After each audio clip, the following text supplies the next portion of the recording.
Welcome to Watchat, where we chat about watches and other facts of life. Now, this isn't your normal Rolex Submariner 16800.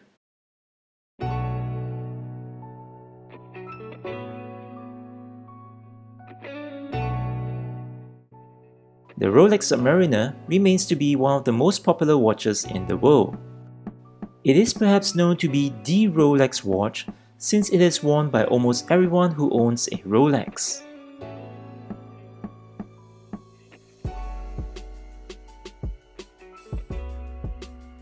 The Rolex reference 16800 was first released in the year 1978 when Roger Moore was the acting 007 then.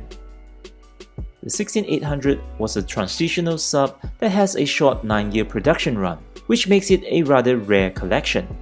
What I have here is something even more rare. It is the 16800 Tiffany collection. This, although a vintage timepiece, is a modern looking watch. It has all the cues you can find in a modern Rolex Oyster Perpetual Submariner. The 316L steel case is brushed on the front and polished on the bevel and side of the case. It is measured at 40mm in diameter, 12.6mm in thickness, and 47.8mm from lug to lug. The lugs have holes for easy change of strap. Flowing from the 20mm lug width is a pivoted end link vintage bracelet that is all brush finished including the sides. There are screw pins instead of pin sleeves on the 3-link Oyster bracelet that is 93150 with 593 end links, which features a flip lock extension underneath this folding Oyster clasp you see here.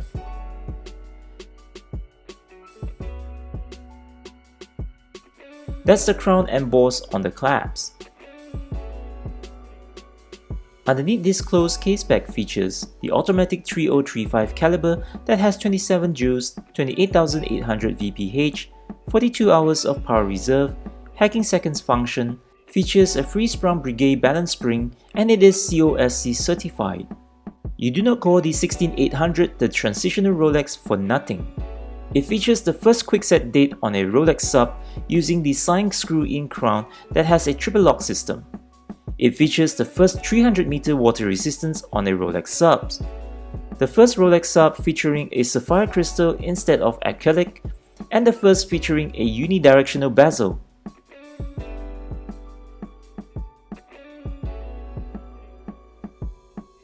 The Tiffany dial came about since the late 1950s, where Rolex co-branded with Tiffany & Co. by allowing Tiffany to print its name on the dial of watches it sold at the jeweler's boutique.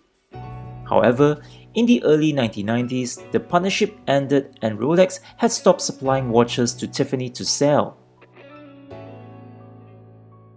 This particular model here has a matte dial instead of a glossy dial and a printed tritium markers instead of applied white gold tritium indices, which is what you will get on models made prior to 1984. This particular watch here is from the year 1983. The patina on the markers, hands, and pip on the bezel on this is amazing, and the condition of this watch and bracelet is phenomenal.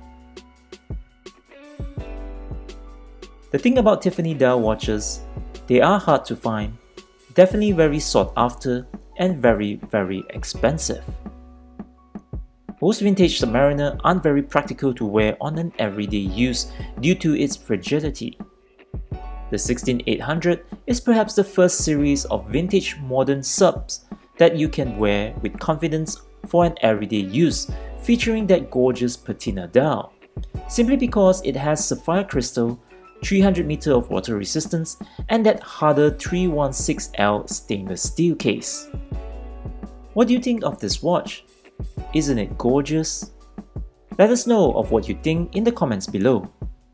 Anyway, if you like this kind of video, please like, share, subscribe, and hit that notification icon to support me, and I'll really appreciate it and promise to make more videos like this.